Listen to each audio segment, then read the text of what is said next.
First Sunday of a new year. Time to think about the past, the future. See, I am making all things new, says the book of Revelation. Sometimes new things are good, sometimes not so much. Maybe because it's the beginning of a new decade, this year I seem to be unable to resist making resolutions for what I'm going to do in 2020. Thinking about what are the 2 or 3 things that really go at the top of my list, things I want to accomplish this year with the time I am given. And in the back of my mind echoes the voice of the wisdom of Ecclesiastes. For everything there is a season, and for every matter under heaven a time. What will the season of 2020, I can't even say it, 2020 hold for us? What are we going to do with this time we are given to live together? There was a popular show a few years back called Mythbusters. Anyone? See? Yeah? Featuring the antics of a guy named Adam Savage. He's a clever guy who likes to blow things up and create creative experiments to test the myths that we have come to believe in. For example, he tested the hypothesis that you can swim as fast in syrup as you can in water. Dug a trench, filled it with syrup, and as it turns out, the buoyancy of the syrup and the extra weight that you get when you paddle on it compensates for the stickiness of it. You can swim as fast as in syrup and water. There. Aren't you glad to know that?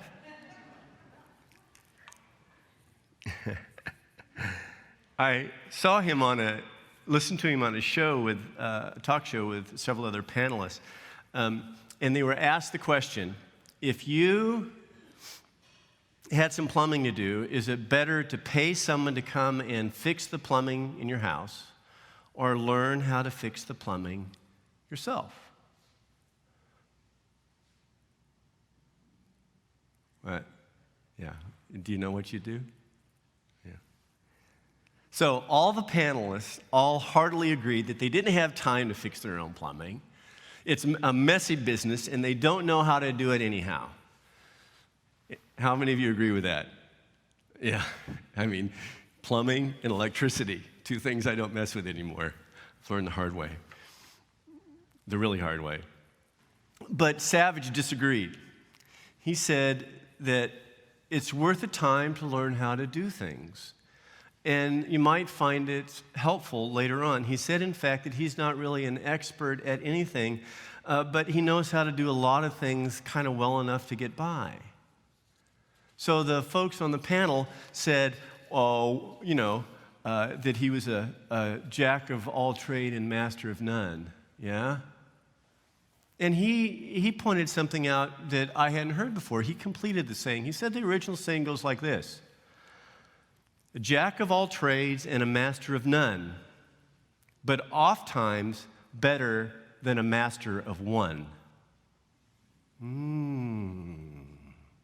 Yeah. The familiar meaning changes the saying. In the same way that what we have come to read in Ecclesiastes changes when we listen to the end of what it has to say to us. For everything there is a season, and for every matter under heaven, a time, the wise one says, a time to be born, a time to die, and so it goes. With his litany of life's transitions, those things that we welcome gladly and those things that we mourn when they come.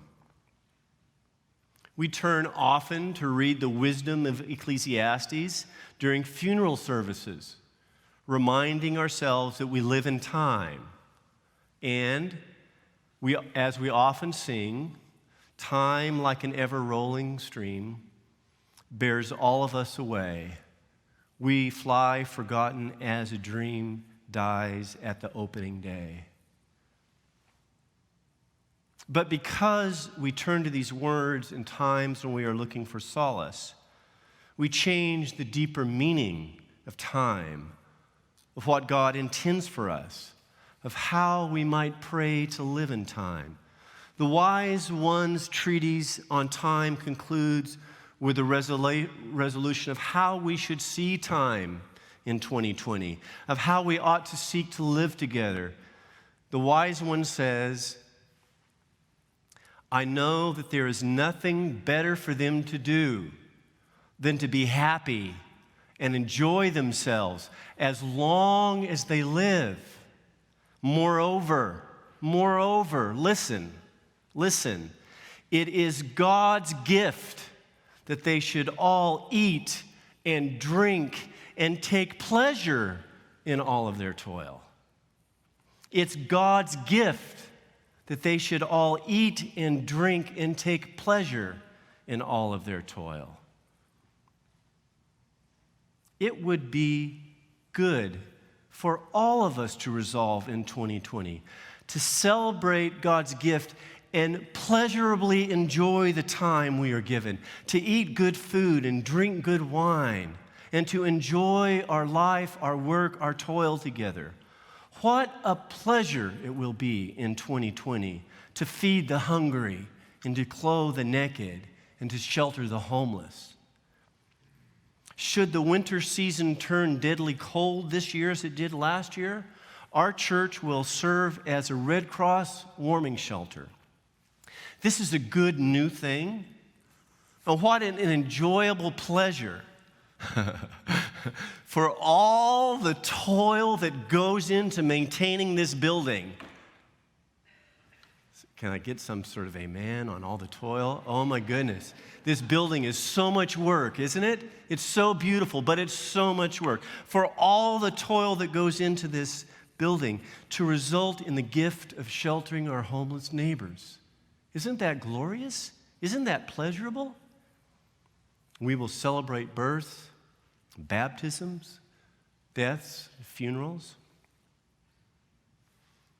The seasons of the church will unfold. Lent begins on February 26th this year and ends on April 9th, which means Easter 2020 will be on April 12th. Little bit early.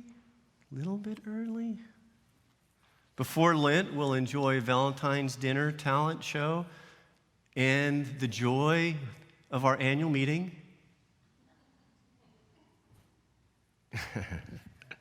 Back to the seasons of the church. We'll again pray for good weather so we can enjoy mimosas outside while the children hunt Easter eggs. And all this we have enjoyed before, but we're hoping on Easter 2020 for a new thing.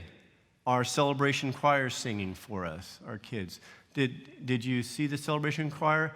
If you missed it, we'll post that online so you can see it. The kids sang for us at the 5 o'clock service. It was glorious. We'll have them, I hope, we think, on Easter Sunday.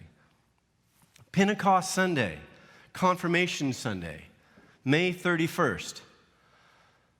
May 31st, we're going to confirm some kids that we've raised in the church, glorious young souls. And that will also, after the 31st, begin my sabbatical time. And I'll be praying while I'm away that you don't change the locks on the doors. Careful. Kickoff Sunday 2020 will be September 13th. There is movement afoot to hold another Oktoberfest, which happens at the end of September for those of you who haven't been to Germany. All Saints' Day will be on October 1st, and just before Thanksgiving 2020, we'll have a national election.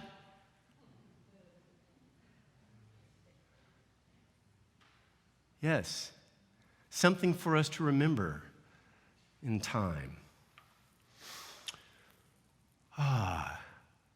Essentials Basket Program will again help our neighbors in need. And if our congregation is as generous in 2020 as it was in 2019, we'll have to find another way, and we will, to work together to take care of God's beloved children, as we did this year by making blankets to go to foster children, as we sipped cocoa and sang Christmas carols. And if that's not pleasurably enjoyable, I don't know what is. It was glorious. It's a gift.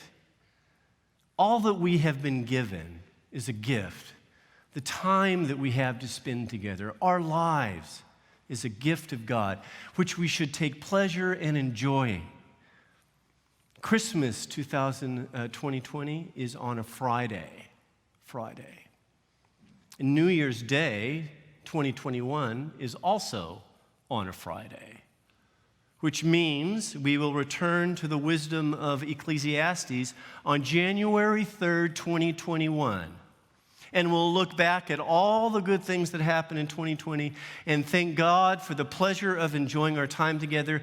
And we'll say again, oh my goodness, that year went so fast. Yeah. In all this, we'll have birthdays and anniversaries and vacations, our first times to travel abroad. And the world will change in dramatic ways and in small ways.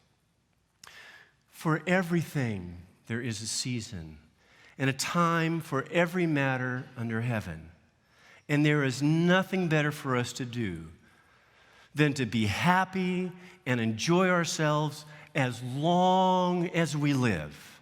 Moreover, it is God's gift that we should all eat and drink and take pleasure in our toil. What 2020 holds for us, we can't know. But we can resolve at the beginning of a new year and a new decade to pleasurably enjoy the time God has given us, to thank God for the work we are given, to see time as a gift, and to be happy and enjoy the gift of life. Amen.